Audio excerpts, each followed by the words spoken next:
레위기는 구약의 기독론입니다. 예수 그리스도에 대해서 가장 리얼하게 보여주는 책입니다. 구조 1장에서 17장까지는 복음입니다. 18장에서 27장은 삶이에요. 복음을 구체적으로 본다면 1장에서 10장은 제사법이에요. 어떻게 제사를 드려야 되는가. 11장에서 15장은 정결법입니다. 그리고 16, 17장은 피복음이에요. 세 번째 그림은 한눈에 보도록 한 거죠. 이것이 오제사죠. 그리고 성전에서 어떻게 섬길 것인가. 그래서 이것이 다 제사법에 해당이 되고요. 그리고 이것은 삶의 현장에서 어떻게 정결하게 할 것인가 하는 것에 대한 내용을 담고 있습니다. 16, 17장은 피복음, 오제사를 간단하게 요약해 내용입니다. 그리고 성막을 중심으로 생활을 하게 되는데 18장부터 삶의 현장으로 나가서 어떻게 살아야 되는가 삶에 대해서 말씀해 주고 있다 하는 것입니다. 고센 땅에서 6월절 사건 후에 첫 번째 가는 곳이 시내산입니다. 시내산에서 성막을 짓습니다. 성막 봉헌식 때 하나님께서 모세에게 말씀하신 내용이 레위기가 되겠습니다. 성막은 문을 들어가면 첫 번째 번제단이 있습니다. 그 다음에는 물두멍이 있고요. 번제단과 물두멍에서 죄 플러스 허물을 제거를 한 다음에 성소에 들어가면 떡상이 있고 금전장이 있고 분향단이 있고요. 여기에서 이제 하나님이 예배하고 그리고 1년에 한 번 대제사장이 휘장을 뚫고 들어가서 언약궤 뚜껑 여기에 피를 7번 뿌리고 나오면 이스라엘 죄가 제거되는 대속죄를 시행하게 되죠. 예수의 모형인 성전 첫 번째는 성목문이 있어요. 요한복음 10장 9절에 보면 내가 문이 누구든지 들어가면 구원을 받고 구원의 문이 되는 거죠. 번제단은 십자가에 달리신 그리스도, 물동은 뭔가 성결케 하시는 그리스도, 진설병은 생명의 떡이신 그리스도를 나타내는 것이고요. 금등잔이 있는데 이것은 세상의 빛이신 그리스도를, 분향단은 영원한 대제사장이신 그리스도를, 이 땅에 오신 그리스도는 십자가를 지시기 위해서 오신 피의 보혜사였고 하늘 보좌로 복귀하신 이후에는 영원한 대제사장으로서 우리를 위해서 중보하고 계십니다. 언약궤는 피로 죄를 덮어주신 그리스도를 상징하고 있습니다.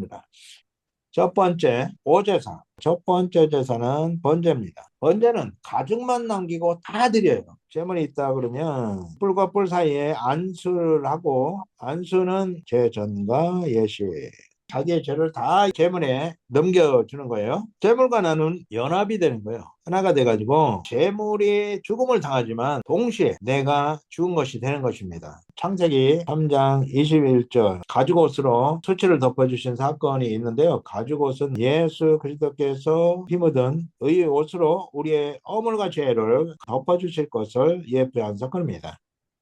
소제는 곡물로 드리는 제사예요. 목적이 감사제입니다. 하나님의 은혜로 추수를 잘 했기 때문에 거기에 대한 감사를 드리는 제사로서 자원제입니다. 화목제가 있어요. 음식제사 드린 다음에는 나눠 먹는 거예요. 자원제예요. 속죄제는 죄 제거를 목적으로 합니다. 죄물이 나의 죄를 완전히 다 뒤집어 쓴 죄덩어리가 되기 때문에 회중을 위한 속죄제물은 하나도 먹지 않고 다 불태워 버립니다. 완전한 죄 소각을 말하는 거죠. 속건제 죄제거 플러스 보상 대체적으로 20%, 속죄제와 속건제는 구별이 없어지고 하나가 됩니다.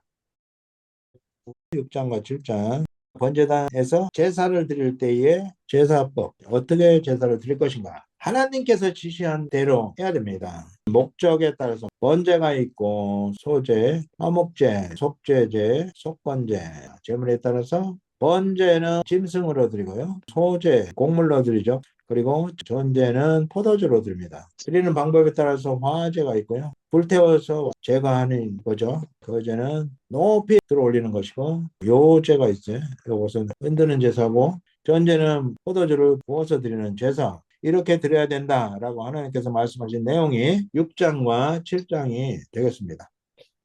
8장은 제사장 위임식, 제사장이 옷을 입히고 관유를 붓고 속죄제물을 드리고 핏불이 엄지손가락, 엄지발가락에 피를 바릅니다. 이것을 7일간 반복적으로 제사장이 위임식을 합니다. 9장에서는 아론의 첫 제사, 아론이 제사를 드릴 때에 하늘에서 불이 나와서 제물들을 완전히 태워버리는 사건이 있습니다. 10장은 나답, 아비후. 나답과 아비후는 제사장이죠. 그래서 성전에서 분향단에 향을 드릴 때에 다른 불로 드린 거예요. 거룩한 불로 불을 피워야 되는데 자기 마음대로 들이다가 죽음을 당하는 사건이 기록되어 있습니다. 정결법 11장은 젓가락장 음식 규례인데요. 정한 음식과 부정한 음식 구별하도록 되어 있고요. 12장은 산모 정결 규례, 이것은 특별히 산모와 신생아를 보호하려고 하는 하나님의 위생학적 배려가 포함되어 있다고 볼 수가 있습니다. 13장에는 나병 진단법이 있습니다. 나병은 전염성이 있기 때문에 다른 것으로 분리시켜서 치료가 됐으면 나병 정결 의식이 있습니다. 공동체로 들어오는 예식이라고 할 수가 있습니다. 15장에서는 유출병이 있습니다. 비뇨기과 질환이라고 할 수가 있겠습니다. 부정한 것이기 때문에 격리를 시켰어요. 16, 17장이 가장 핵심적인 복음을 요약해 놓은 것인데요. 피복음입니다. 16장에는 대속죄일에 대해서 말씀해 주고 있는데요. 대제사장이 똑같이 생긴 염소 두 마리를 구별한 다음에 한 마리는 속죄제로 성전에서 잡아서 피를 대제사장이 지성소에 들어가서 속죄판에다가 7번 뿌리게 됩니다. 두 번째는 아사셀, 영문 밖으로 끌고 나가가지고 풀어주는 또는 바위 밑으로 굴려서 죽인다고 하는 아사셀 양은 영문 밖 골고다 언덕에서 공개 처형 당하실 예수께들을 예표한 것입니다. 17장은 피복음이죠. 유일하게 하나님께서 우리의 죄를 용서하는 방법으로 피복음을 선포하셨기 때문에 피 식용을 금했습니다. 그러나 유의할 것은 피니꼴 제사함 아니다. 제사함은 피 때문에 이루어지는 것이 아니라 하나님의 약속 때문에 제사함을 받는 것이죠. 그래서 여기에는 반드시 믿음이 필요합니다. 가인과 아벨이 제사를 드렸을 때에 아벨의 제사만 연락된 것은 아벨이 피 제사를 드렸기 때문이 아니라 믿음의 제사를 드렸기 때문에 히브리서 11장에서 말씀해주고 있죠. 삶의 부분이 18장에서 27장까지 삶의 규례 이렇게 사는 성전을 중심으로 살아가게 되는데 출발점이 18장이죠. 무엇보다도 먼저 강조하는 것이 성도들입니다. 특별히 철저히 근친상간을 금하고 있는 내용을 볼 수가 있고요. 19장에서는 거룩하라. 하나님이 거룩하기 때문에 너희도 거룩하라. 첫째는 부모 공경을 말하고 있어요. 부모는 바로 하나님의 대리자입니다. 그래서 부모를 공경하는 것은 곧 하나님을 공경하는 것이죠. 두 번째는 궁율 규례가 있어요. 추수를 할 때에 모퉁이를 다 베지 말고 남겨두라. 올리브라든가 무화과로 딸 때에 높은 곳에 있는 것들은 남겨두라. 가난한 자를 배려하신 것이죠. 세 번째는 노인 공경에 대해서 말씀하고 있어요. 셋머리 앞에서 일어서며 존경을 표하라고 말씀해주고 있는 내용이 있습니다. 20장에서는 처벌 규례가 있어요. 우상 숭배자는 반드시 죽여야 돼요. 부모 모욕하는 자, 저주하는 자 반드시 죽이라고 말씀하고 있습니다. 성범죄도 중하게 다루고 있어요. 죽이도록 말씀하고 있습니다. 21, 22장이 제사장과 관계가 있는데요. 21장은 제사장 규례예요. 제사장은 예수 그리스도의 예표입니다. 그래서 신체적으로 손가락이 5개가 아니라 6개라든가 또는 고자라든가 다리를 전다든가 이런 사람들은 제사장이 될 수가 없습니다. 22장에서는 성물 규례가 있어요. 성물은 제사 후 거룩해지는 음식입니다. 제물은 제사를 드리기 전에 제전가 받은 제덩어리죠. 제사 후에 거룩한 음식, 이것은 거룩한 곳에서 제사장과 제사장 가족이 함께 먹도록 했습니다. 성만찬과 같은 의미를 가지고 있다고 볼 수가 있습니다. 23장에서는 칠절기를 예수 그리스도의 예표이면서 제일이다. 6월절이 있죠. 6월절 연장으로 죽으신 예수 그리스도의 예표죠. 그의 피로 우리의 죄를 사함받게 됐습니다. 두 번째는 무교절. 일주일 동안 누룩이 들어가지 않는 떡을 먹는데 누룩이 없는 떡은 바로 생명의 떡이신 예수 그리스도를 예표하고 있죠. 세 번째가 초실절은 첫 이삭을 요제로 드리는 것이에요. 첫 이삭은 첫 부활 예수 그리스도를 예표하죠. 이것이 다 6월절과 묶여요. 두 번째는 오순절, 초실절 후 50일이에요. 그 밀보리를 수확하는 계절이 되죠. 특별히 이때 성령 방림. 세 번째가 나팔절은 7월 1일입니다. 신년을 기념하는 나팔을 울리게 되는데 고린도전서 15장의 나팔, 계시록에서는 11장의 나팔은 예수 대 오심을 알리는 의미를 가지고 있죠.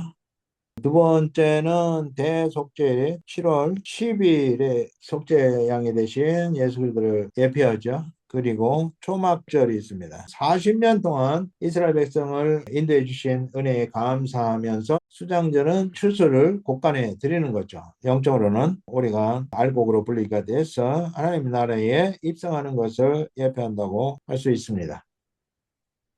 23장에서는 등불, 진설병, 규례가 있습니다. 등불은 세상에 빛으로 오신 예수들을 상징하는 등불 관리, 진설병은 생명의 떡이신 예수 그리스도. 일주일에 한 번씩 새 떡으로 바꿔서 올려야 됩니다. 25장에서는 안식 규례가 있습니다. 안식일, 쉼. 하나님께서 6일 동안 창조하시고 제7일에 쉬셨죠. 쉼이 필요합니다. 우리의 육체도. 그리고 하나님과의 교제, 하나님의 즐거움에 참여하는 의미를 가지고 있습니다. 두 번째는 안식년. 이것도 역시 쉼이죠. 땅도 일을 합니다. 6년 동안 식물을 거두고 7년째는 쉬도록 하셨습니다. 최고의 날은 희년이죠. 특별히 토, 종, 무. 땅을 팔았다가 희년이 되면 다시 돌려받습니다. 종은 종에서 해방이 되는 거요. 무는 채무. 희년이 되면 빚이 다 탕감받습니다. 중요한 것이 기업 물을 자 고엘. 고엘이신 예수 그리스도를 상징합니다. 기업 물을 자의 역할은 뭐냐면 가까운 친척이나 형제나 그들을 대신해서 땅을 팔았는데 다시 되찾아 준다든가 종에서 다시 해방시켜 준다든가 채무를 대신 갚아준다든가 원수를 향한 복수를 대신 해준다든가 자식이 없으면 후손을 갖도록 해준다든가 이런 것들을 대신하는 기업물을 자 고엘이라고 합니다. 이것은 고엘이신 예수 그리스도께서 우리를 위해서 해주실 것을 미리 보여준 사건입니다. 26장은 저주와 축복에 대해서 말씀해주고 있는데요. 첫 번째 축복. 조건은 온전한 순종이에요. 순종이 나오려면 믿음이 필요한 거죠. 믿음이 행위로 나타나는 것이 순종이죠. 믿음 플러스 순종하면 승리한다. 승리는 하나님의 보상이죠. 저주. 차적으로는 질병으로 가볍게 칩니다. 폐계를 촉구하기 위한 거죠. 가볍게 치는데 안 들어요. 그러면 2차는 아주 무섭습니다. 곱하기 7배로 늘어납니다. 극한 가뭄이라든가 이런 것으로 더 세게 칩니다. 그래도 안 들으면 또 7배가 늘어나게 되는데요. 외적에게 침략을 당하고 전염병, 기근, 무거운 것들이 오고요. 그래도 안 들었을 때 7배는 자녀의 살을 먹는 끔찍한 일을 당하게 됩니다. 열왕기 하 6장 24절 이하는 북이스라엘 당한 것이고 예레미야 애가 4장 10절 이하에는 남유다가 당한 아녀의 살을 먹는 끔찍한 사건들을 기록하고 있습니다. 27장은 서원 11조에 대해서 말씀해 주고 있는데요. 서원은 하나님께 강력하게 요청하기 위해서 조건으로 뭐를 하겠습니다. 약속을 하는 거예요. 한번 서원하면 반드시 지켜야 되는 의무가 따릅니다. 11조를 하나님께서 통치하는 신정국가의 공무원이 제사장, 레위인 그룹이었습니다. 신정국가의 공무원이니까 먹고 살아야 되니까 11조. 그래서 11조는 일종의 의무금이고 세금이라고 말할 수가 있겠습니다. 신약에서는 제사장과 레위인 그룹이 사라집니다. 신약교회는 자원헌금을 했습니다. 기쁨으로 드려야 되는 것이죠. 하나님께서는 반드시 보상을 해주시는데 심은 대로 하나님께서 보상해 주실 것을 약속해 주고 있습니다.